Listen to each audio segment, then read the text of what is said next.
MG Motors is entering the really small but highly lucrative space that the luxury MPV segment in India is with the M9. Now, this is a segment that's been hugely popular with celebrities, with business families and CXOs.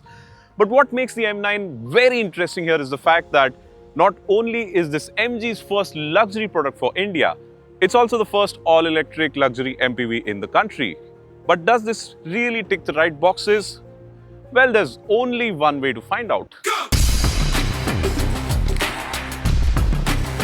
Despite its tiny pocket size, the luxury MPV segment has been gaining momentum steadily.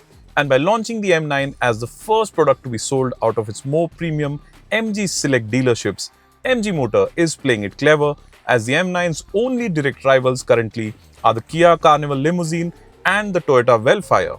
And that puts the M9 in a very interesting space.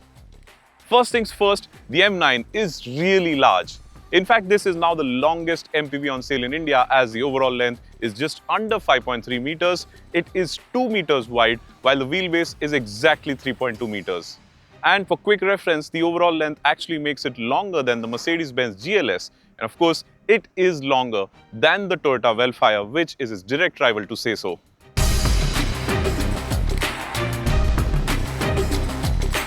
And while its overall length makes for some serious road presence, the M9's design is unique and even futuristic to say so, and that's thanks to the sleek and long DRLs here, which are obviously full LED units. Then you have projector beams for the headlamps, which again add to the futuristic stance with their design. And then there's the bumper, which looks very unique and makes for a rather imposing presence from the front. The shape is boxy as you would expect of an MPV, and from the sides the M9's large dimensions also dwarf its 19-inch wheels. Ground clearance is good too, despite the M9's floorboard packing in a large 90 kWh battery pack, and the MPV should have no trouble clearing speed breakers. The rear end is dominated by a set of sleek and sharp-looking tail lamps, and their design is in sync with that of the slim DRLs at the front. Overall, the M9's design is simple from end to end, and its design language leans more towards offering a sense of grace rather than trying to look overly stylish. And under the hood you get, well, there is no engine. The M9 is an EV after all, but you do get a 55-litre trunk here for additional storage besides the boot. And when talking about the interiors, I'll want to tell you about the second row first, because this is pretty much the seat that the M9 is all about. There's so much space here that even with an unusually tall person sitting in front of you, like let's say a Dwayne Johnson or even the great Khali, you'll still have a lot of leg room and a lot of knee room for yourself. More importantly, these seats are extremely comfortable and you can get into a nice lounging position, and they actually feel more comfortable than some of the business class seats in aircraft that I've sat in, at least on domestic flights. Given the M9's positioning as a luxury MPV, MG has ensured second row occupants are pampered to no end. The seats are covered in a mix of leather and suede and look and feel more like comfortable armchairs than seats in an automobile.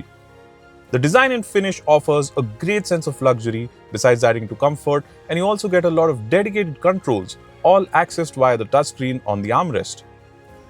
You can also move and adjust the front passenger seat to make more space, recline your seat back, and extend the leg rest for a full VIP experience.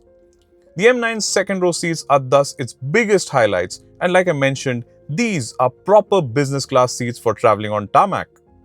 The front seats are also very plush and comfortable, and you also get a lot of functionality, not just for the second row but the front row as well, because both these seats get a massage function, are heated and cooled as well. And of course there's a memory function, but everything you need to do for the seats, all the functions, including even the memory function, heating, cooling, massage, it's all embedded into the menu options in the touchscreen, and this makes it slightly cumbersome to use on the go, and I would have preferred a set of physical buttons instead. Accessing basic functions like memory settings for the front seats also requires you to go through menu options on the touchscreen, which calls for some effort and can also be a distraction while driving. Driving controls are slightly odd too, as the gear selector is positioned on the right stalk behind the steering wheel, while the left stalk holds controls for the headlamps and wipers both. The cabin offers a sense of luxury throughout, and there's good use of soft touch leather, soft touch plastics, and even a lot of suede leather. But this instrument cluster feels a little out of place on what is a luxury MPV. The bezels on both the screens are far too thick, and some of the plastics like the central rib on the dashboard here does not really feel up to the mark in terms of quality or feel.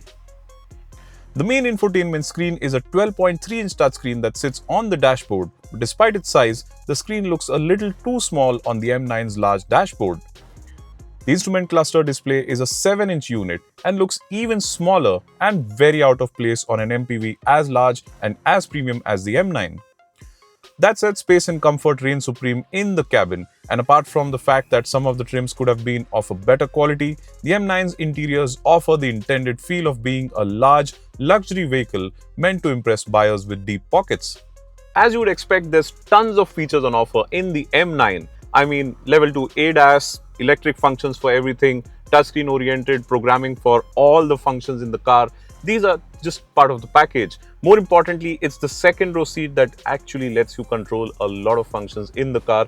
You even get a tiny touchscreen here, which lets you control stuff like the music, volume, and even adjust the front seat to make more space for yourself. All this while getting a massage of your choice.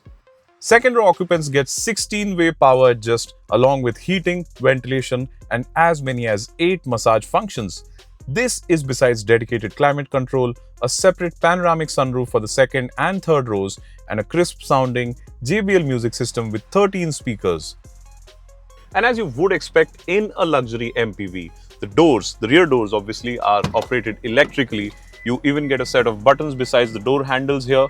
The driver gets a set of buttons in front to operate the rear doors electrically from the front. But having said that, it's a little surprising to see that the sun blinds are manual ones and not electrically operated. The M9 uses a 90 kWh battery pack, which is a pretty big battery, and that translates to a good range per charge. How good exactly? We don't know yet because MG is yet to announce the official numbers for India. But as per the WLTC cycle, the display here shows well over 400 kilometers when fully charged. So we can expect around 450 kilometers per charge at the very least. The M9's battery pack powers a front axle mounted electric motor that puts out 245 PS and 350 Newton meters, and these are impressive numbers. But what's even more impressive is the way the M9 puts its power down.